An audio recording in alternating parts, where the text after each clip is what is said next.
오늘 전해드릴 소식은 한국 GM에게도 오랜만에 꽃피는 봄이 오는 소식이 들렸는데요. 그와 더불어 내수시장에도 현대기아의 90% 점유율 벽이 깨지지 않을까 예상된다라는 소식입니다.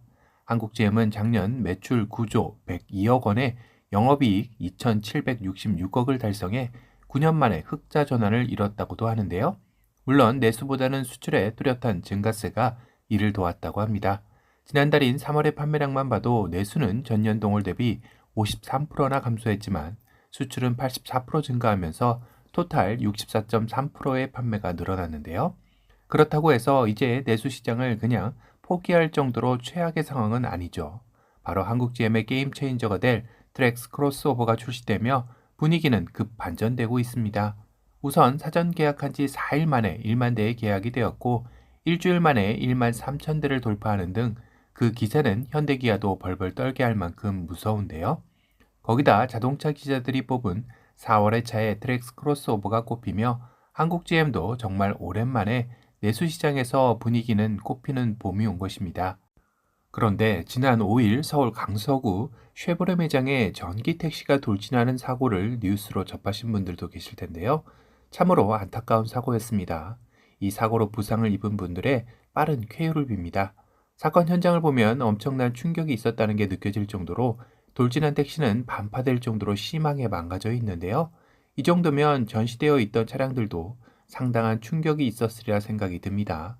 그런데 그 사건 현장에 바로 이 차 트랙스 크로스오버죠. 옆차는 트레일블레이저입니다. 트랙스는 전시된 자리에서 크게 흐트러짐 없이 위치를 사수하며 문짝이 조금 찌그러지는 수준에 그쳤고 트레일블레이저는 차량이 매장 안쪽으로 많이 밀렸지만 후면이 멀쩡한 게 누리꾼들은 쉐보레가 뜻밖의 충돌 테스트에 합격점을 받은 게 아니냐라는 말이 나올 정도로 쉐보레 차량의 강성이 인증된 셈이 된 것입니다. 사실 트랙스는 이전에도 미 충돌 테스트인 미국 고속도로 안전보호협회가 실시한 충돌 테스트에서 가장 안전한 차로 선정된 적이 있었습니다. 당시 쉐보레 트랙스는 전체 평가 항목에서 모두 최고 등급 만족 굿 판정을 받았고 당시 강화된 스몰 오버랩 테스트에서도 최고 등급을 받았다고 하는데요. 참고로 스몰 오버랩은 시속 64km의 속도로 차량 운전석 앞부분의 25%를 장애물과 충돌시키는 가장 가혹한 충돌 테스트입니다. 현재도 인기 고공행진 트랙스 크로스오버에게 이 사건은 뜻밖의 강성 인증이 되어버린 셈이 된 것인데요. 현재 국내 자동차 시장은 현대기아의 내수 점유율이 90%가 넘는 상황이죠.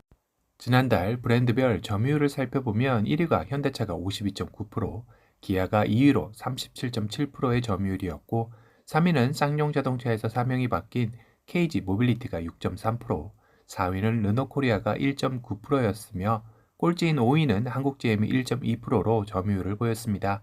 사실상 현대기아를 제외한 나머지 3사를 합쳐도 10%대의 점유율을 넘기지 못하는 안타까운 상황이기도 했는데요. 아마도 트랙스 크로스오버가 고객들에게 본격적으로 인도되는 이달부터는 점유율에도 변화가 있으리라 예상이 됩니다. 3사 중 유독 격차를 벌린 KG 모빌리티만 봐도 전년 동기 대비 74%가 증가한 원인 중 하나가 바로 효자 모델인 토레스 혼자 다 했는데요. 지난달 쌍용차의 전체 판매량인 8,900대 중 혼자서 6,500대가량을 판매한 것입니다. 이는 가장 치열하다라는 중형 SUV군에서도 소렌토의 6,800대 다음으로 2위를 차지한 수치인데요. 소렌토와도 불과 300대 정도밖에 차이가 나지 않는 셈이죠. 이 정도면 언제든 뒤집을 수 있는 간격이지 않나 싶습니다. 현대기아 브랜드가 아닌 3사 브랜드 중 하나가 전체 판매량 10위권 안에 이름을 올린 게 얼마만인지 신기하긴 합니다. 이젠 트랙스 역시 5월이 되면 현대기아를 제치고 10위권 안에 당당히 이름을 올리리라 예상이 되는데요. 이런 와중에 나홀로 조용한 르노코리아는 많이 아쉽죠. 사실상 지난달까지만 해도 한국GM과 르노코리아 판매 중인 모델 가운데 유일하게 내수 시장에서 1,000대를 넘어선 모델인 QM6를 소유했지만 이마저도 이젠 3사 중에 가장 뒤처지게 될 위기에 놓인 것입니다. 특히나 국내 완성차 5사 중 유일하게 신차 계획이 없는 조금은 이해하기 힘든 행보를 걷고 있는데요. 물론 내수 시장과 달리 수출은 호조세를 유지하며 대조적인 모습을 보이고 있기도 합니다. 지난해 내수 시장은 5만 2천 대에 그쳤지만 수출은 16만 9천 대를 판매하며 전년 동월 대비 28%나 늘었기 때문인데요. 문제는 올해 신차 계획이 없다 보니 이마저도 과연 수성할 수 있을지가 의문이다라고 업계에서 어둡게 내다본다는 점입니다.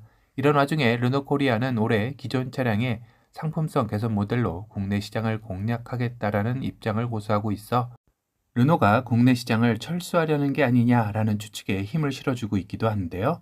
특히나 올해 국내 시장에 신차가 없다면 의존할 것은 QM6와 XM3뿐이죠. 두 차량의 높은 의존도만으로 과연 내수 시장에서 반등을 꾀할 수 있을지는 의문이 앞서기도 합니다. 지금 이대로라면 국내 완성차 5사 중 내수 점유율 5위로 내려앉는 건 시간 문제일 듯 싶네요.